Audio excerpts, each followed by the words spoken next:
Hello and welcome back to my channel. If you're new here, my name's Jackie. I'm a writer and reader and I do videos on writing and reading related things. And in this video, I'm going to be reviewing tailored book recommendations.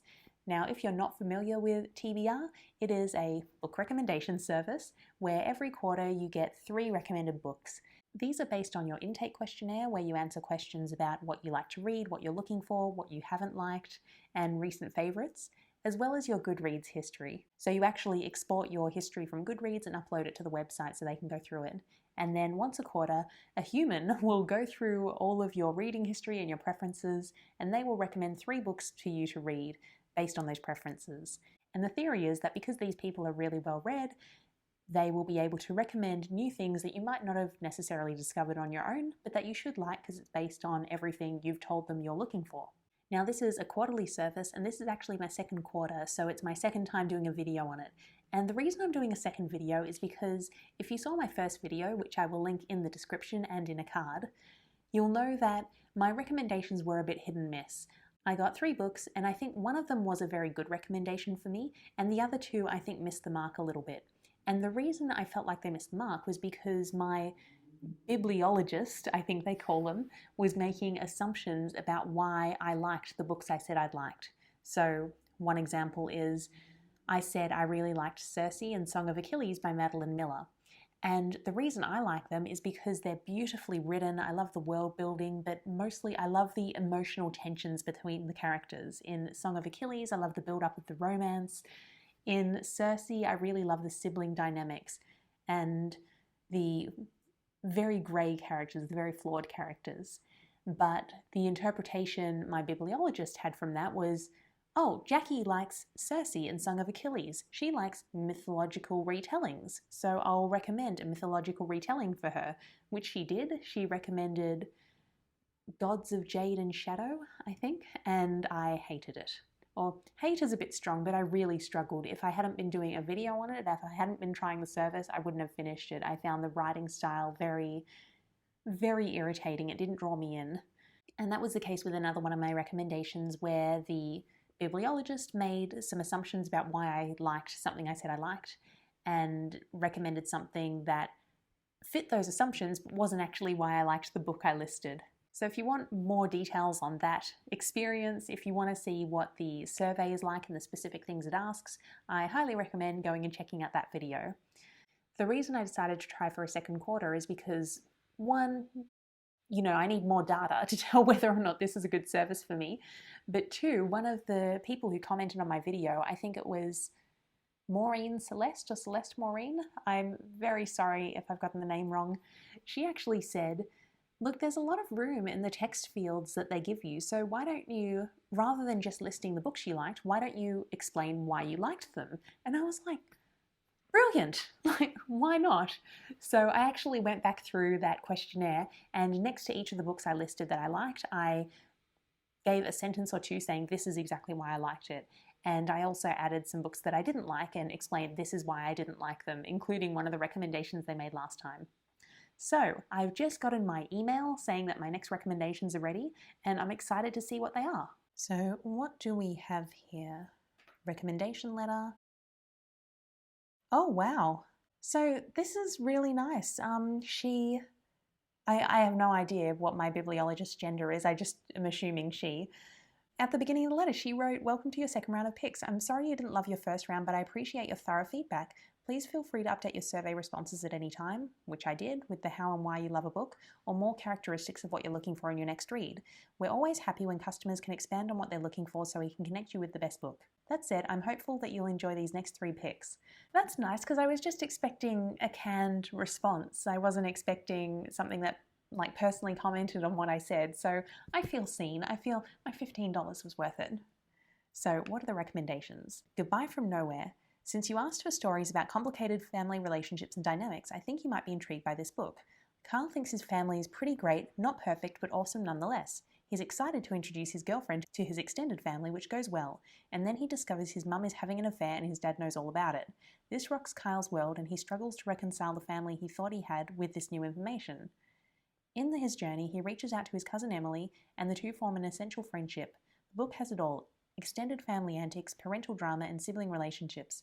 And it's a really thoughtful coming-of-age story about being intentional with your relationships. Okay, so good. Late to the party, Kelly Quindlen. I picked this book because you said you wanted a YA romance with realistic fallouts and because you liked Simon versus the Homo sapiens agenda. Last time I didn't request anything, I just put the information in and said like, give me what you think I'll like.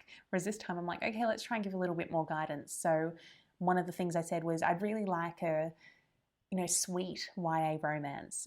I don't want anything angsty. I want something like Simon versus the Homo sapiens agenda or Red, White and Royal Blue.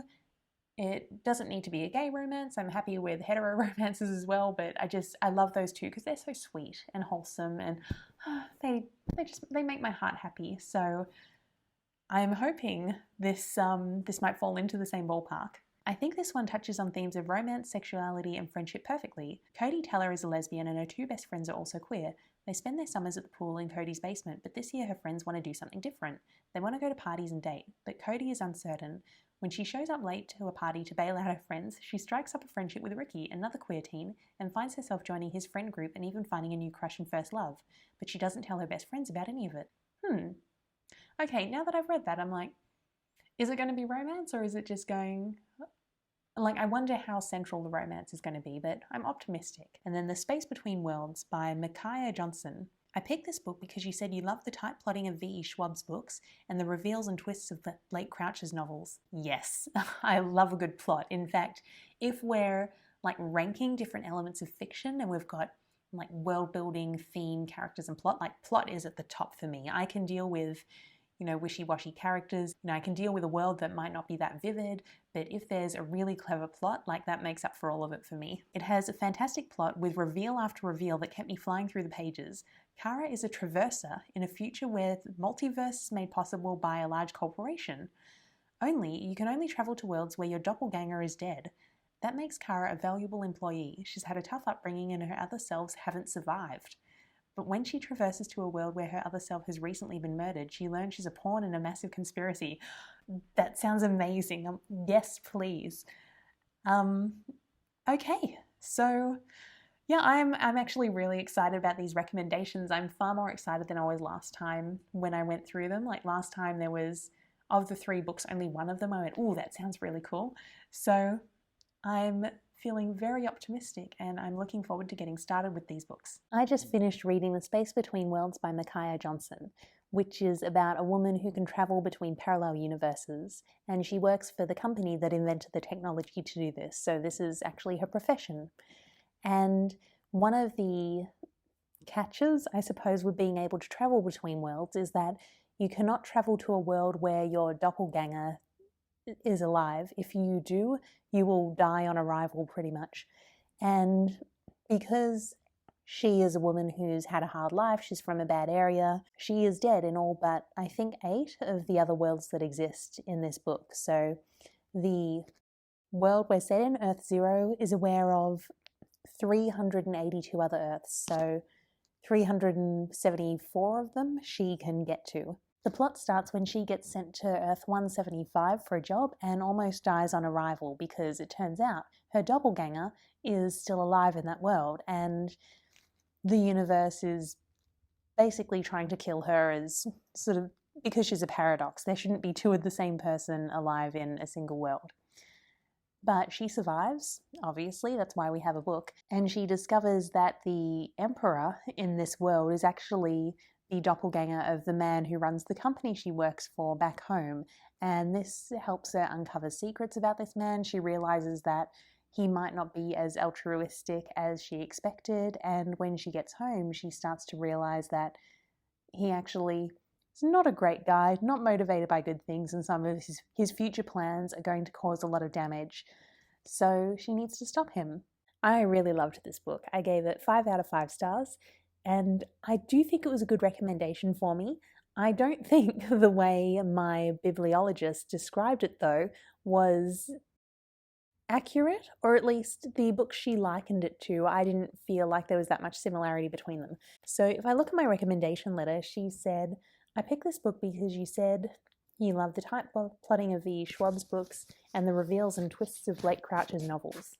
Now, And it has a fantastic plot with reveal after reveal. Now, I wouldn't have described this book like that. There were reveals, but it didn't feel like I was getting hit by reveal after reveal. There weren't these gasp-worthy revelations coming out. There were mild revelations, but nothing that made me go, oh my God. Whereas when I'm reading Blake Crouch books, generally there's a big reveal at some point, and I'm like, oh my God, everything that's happened until now makes sense. And often, like, you're reading them and you don't really know what's going on until that happens. That was not the case with this book. I felt like even though there were reveals, they were more just things being revealed as the plot progressed, if that makes any sense, rather than the missing piece of the puzzle that's required for the rest of the story to make sense. So I didn't really agree with the reason why she recommended it, but I still loved the story. I thought it was a good story. I loved the emotional connection between Kara and her sister in the main world, as well as Kara and her handler, I suppose, who's a woman called Dell, who she's also been in love with for 6 years. And it's really interesting seeing the dynamic because there's a bit of classism between the characters. There's also this sort of professional boundaries. There's also some like historical baggage between them that we don't discover until later in the book. So it's interesting seeing that play out and how it gets resolved at the end. So all in all, I loved the world. I found the concept really interesting. I thought the character dynamics were great. Really enjoyed the read. I think it was a good recommendation for me. I wouldn't have used the reveals as one of its big selling points. So now it's time to start the next book. I am in the same place, but it is a new day, and I have read a new book, which is Late to the Party by Kelly Quinlan. Late to the Party is about a girl called Cody, who is 17, I guess. It's her summer holidays before her senior year of high school. She is best friends with Maritza and Jacori, and all three of them are coincidentally queer. So Jacori is gay, Maritza is bi, and Cody is also gay. The summer starts with Maritza really pushing for them to go out and have new experiences, and she really wants to kiss her first girl, and she thinks the others should be kissing their first person as well before their senior year starts. And Cody is a bit uncomfortable with this. She doesn't like being pushed into something that she's not ready for. There's almost a sense that she feels like Maritza is trying to be someone she's not. And one of the things that happens is Maritza decides all three of them are just going to show up at this party that they haven't been invited to. And Cody's sort of like, no, you guys go without me. I don't really want to. And on the night this happens, they get drunk and they call Cody to pick them up. So she goes to this party. And when she's on her way into the house, she happens to see a couple of guys kissing a little bit down the street. And one of them, it turns out, is the host of the party, Ricky.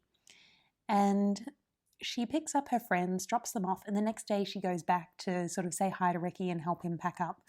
And this begins a summer where she almost gets invited into his friendship group, and she sees what other group dynamics are like, what other friendships can be like, and how she doesn't necessarily need to be this shy, socially incompetent person she's always assumed she is. She also has a crush on Lydia, one of the girls in the group, and it's interesting to watch that develop. So that's the summary of the book. When it comes to how I felt about it and whether it was a good recommendation for me, I gave it 3 out of 5 stars on Goodreads. And the main reason for that is because I didn't love the writing style. It felt like it was very tell instead of show. And at first I wasn't sure if it was because I started listening to the audiobook, which I don't usually do for fiction, but because I got the Kindle one, I could also get the audiobook for free, so I thought, why not? And I started playing it on the way to work one day. And it just felt flat to me, the voice felt robotic. It felt like she was just saying, and then this happened, and then this happened, and we came out, we all laughed, and then we went to the beach, and it was just very tiresome. And so first I thought, okay, maybe it's just not something that works well in audio. Maybe I just don't like fiction in audio, because that could be it too. So then I started reading the rest of it, and I was really struggling to get into it until I think 38% of the way through the book. So if this hadn't been recommended to me, and if I wasn't doing this video, I wouldn't have bought this book beyond the sample. I would have not finished it. After that point, and I need to to check the book actually to see if anything happened at that point or if I just got into it a bit more. But after that point, I did start to enjoy it more. I did identify with Cody a lot as someone who can be socially awkward, especially as a teenager, someone who was shy, almost painfully shy in some cases, someone who felt like I was missing out on teen experiences. Like, I didn't have my first boyfriend until after I finished uni, so I was definitely a late bloomer. So I did identify with what she was going through, and the struggle did feel very real to me. It just felt like a lot of telling. There were also descriptive paragraphs that didn't really add anything. It was almost like the author was adding description because there needed to be description, but it wasn't actually necessary for the plot. And because it was just telling us the way something looked, it didn't really create any atmosphere for that scene most of the time. So I didn't love the writing style. When it comes to whether or not this was a good recommendation for me, it's interesting to be in this position again, because in my last round of recommendations, I also had a book where I hated the writing style, and any merit there was in the plot was completely sucked away because the writing style was so tiresome. I don't actually know how to communicate that. In fact, I'm going to quickly look at my TBR to see if I've put anything about that in my questionnaire, because I'm curious to see whether I have communicated that and my bibliologist has missed it, or whether it's on me because I didn't share that. So, one moment. Okay, so I've just given my original questionnaire a quick overview, and while I don't specifically say I'm looking for things that are beautifully written or things that are written a certain way, in the books I said I loved, I did mention writing style as one of the things I loved in a couple of them. But in the books that I didn't love, all three of them, I said I didn't like the way it was written. Admittedly, I don't know if you could compare the writing style of any of the ones I didn't like to this book. So I don't know if there's any way for the bibliologist to win in this scenario. But yeah, in general, I just found it was very telly. If we put the writing style aside and consider whether or not it was a good recommendation for me, writing not considered, she said she chose it because I mentioned I liked Simon versus the Homo sapiens agenda.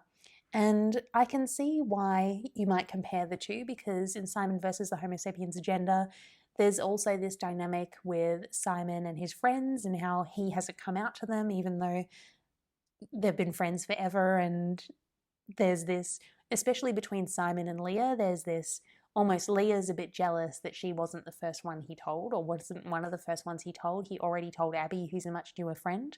So I can see why she chose that, given that in this book there's this dynamic of Cody makes this new group of friends, and she actually keeps it a secret from her old friends for the whole summer.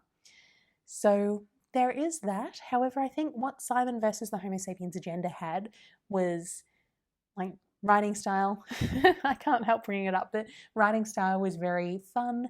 I found the characters to be very quirky, which is something I did mention. And then there's also the romance. There was this real build-up of romantic tension, and when they meet, it's so sweet and wholesome. And one of the things I said I was looking for, I said, like Simon versus the Homo sapiens agenda and Red, White and Royal Blue, I love a really wholesome romance. And the romance in this book was sweet, but it's hard to describe how they're different because it wasn't insta-love in this story. She did have a crush on her. There was that question, does she, doesn't she like me back? Again, maybe it's the writing style, because even though there was a lead up, it wasn't instant, I didn't feel like there was tension. And because there wasn't tension, there wasn't that almost moment of relief when they finally get together. So yeah, all in all, this was very meh for me. First, 35-40%, I really struggled to get into it. If it had been like that for the whole time, I probably would have given this 2 stars, but I did start to warm to the characters later in the book, so 3 stars for me. When it comes to my thoughts on TBR, I think the next book is going to make or break whether I continue using this service. So let's see how that goes. I've just finished my 3rd TBR book for this round of recommendations, which was Goodbye from Nowhere by Sarah Zar. Goodbye from Nowhere is about a boy called Kyle who I believe he's in his junior year of high school, so 16, 17, and he finds out that his mother is having an affair. His father actually tells him this and then immediately goes, "Oh, I shouldn't have told you this."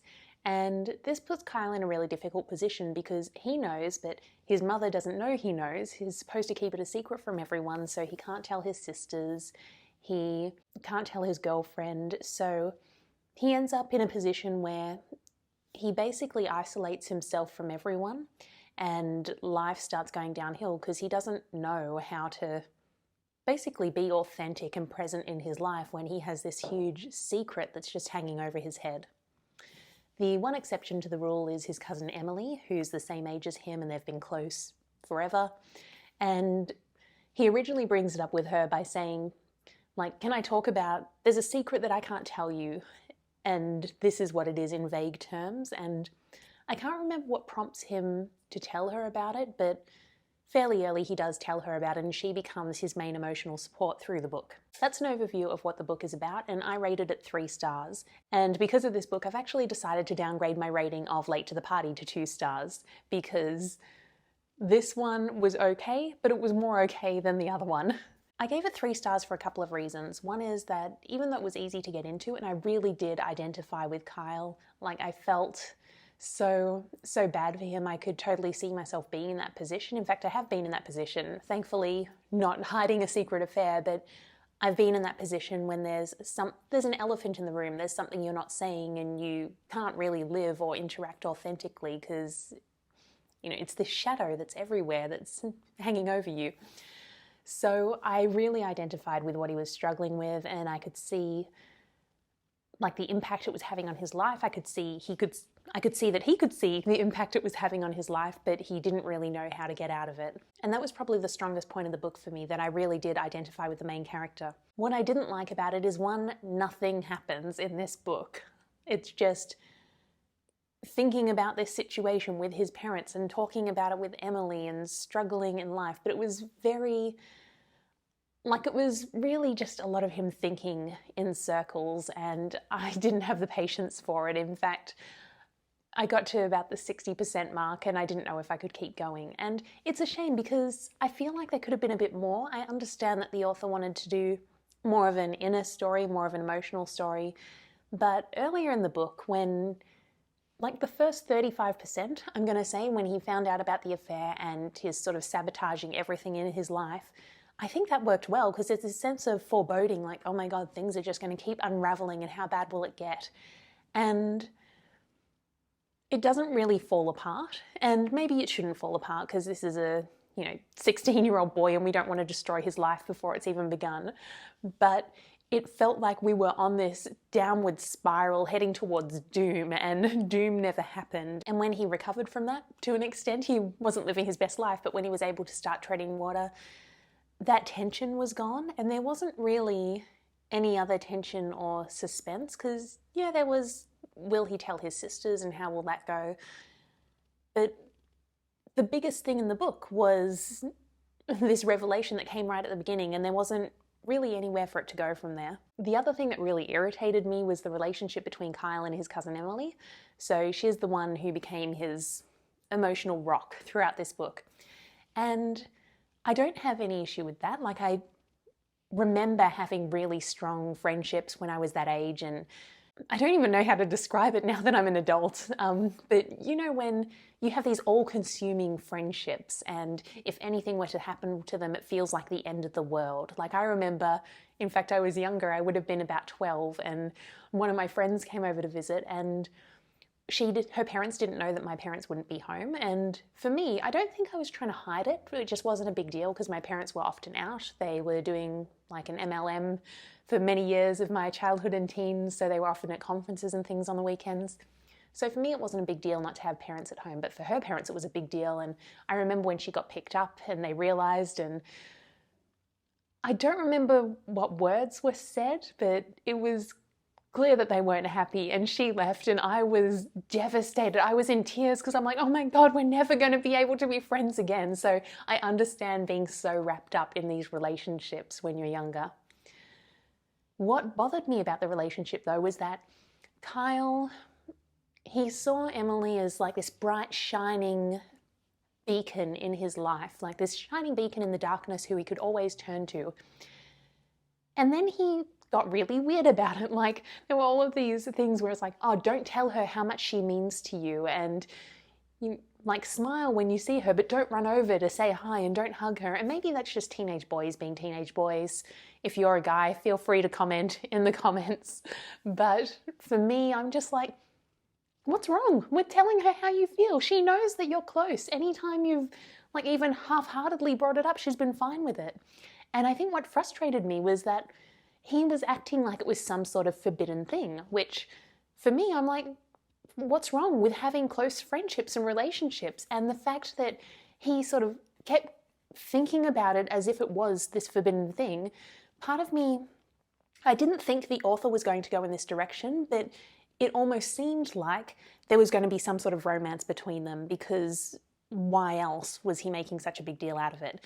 And the author didn't go in that direction, but that was the only reason I could think of for why it would seem so taboo for them to be this close, and for him not to be open with how much she means to him and how she's really helping him through this difficult time. And honestly, if they had gotten romantically involved, like, I like reading about complicated relationships, that wouldn't have actually been a problem for me, but what was the problem was that the author was creating this drama where I didn't feel like there needed to be drama, and it was like, I got impatient with Kyle. It was slow, there was nothing happening.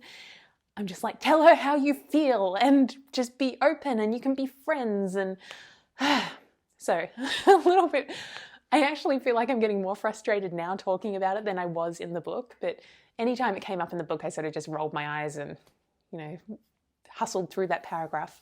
When it comes to whether or not this was a good recommendation for me, my bibliologist said that she recommended it because I requested a book with complex family dynamics, which I did.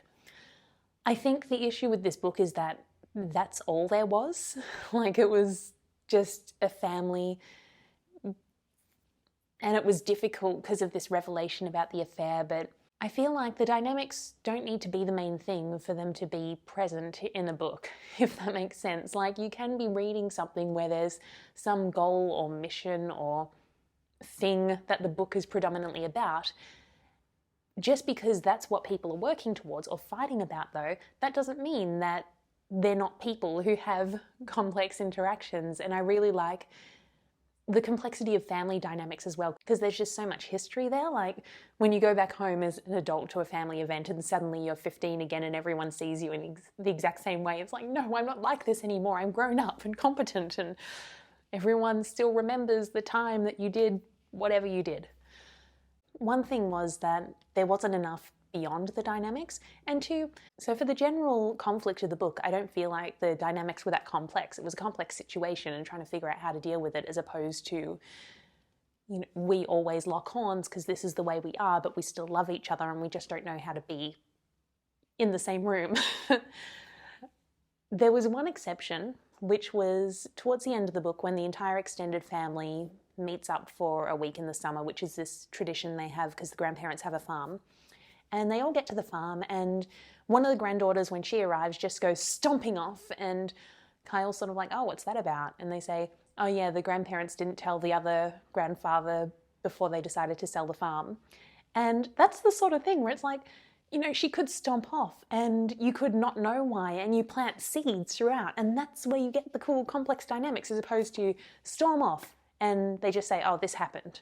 Like, I just wanted, I wanted it to be a bit subtler. Like, I wanted to see what the dynamics were like through the interaction between the characters, rather than the characters talking about, this is the problem, this is the dynamic. So all of that brings me to the end of my second quarter using TBR, and I've decided I'm not going to continue with the service. And the main reason for that is because I think it's really hard to provide good book recommendations, even for people you know, but especially for people you don't know. And both times now I've gotten 3 recommendations, and one of them's been a really good fit for me and the other 2 haven't been. And I don't really know how I can make myself a better customer, because after the first time, I think I mentioned I got a comment on that video saying, oh, you could have provided more information, which is fair. So the first time, the only information my bibliologist had to go off was, these are the books I like, this is what I didn't like, here are some genres I'd like to read, here are some recent favourites. There wasn't any explanation about those though, and I think that contributed to the problem where she assumed I liked something for a certain reason when I actually liked it for another reason. So this time I was really careful to list, like, this is why I really loved this is why I didn't love this. And I'd hoped that that would help her provide more fulfilling recommendations for me. And unfortunately it didn't, and I don't actually know how much more detail I can go into to get better recommendations.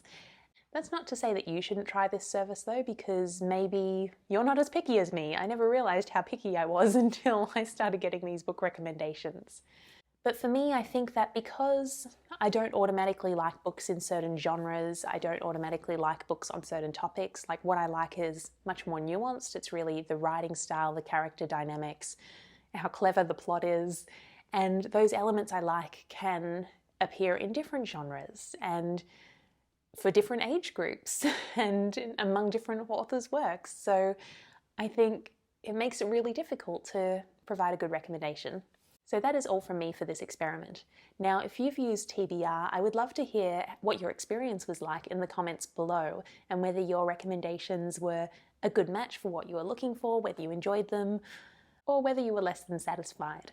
And if you've tried any other recommendation services, please let me know, because now I have a gap in my calendar, so I have time to try new things. Other than that, if you like this video, please give me a big thumbs up, and I will see you next time. Bye.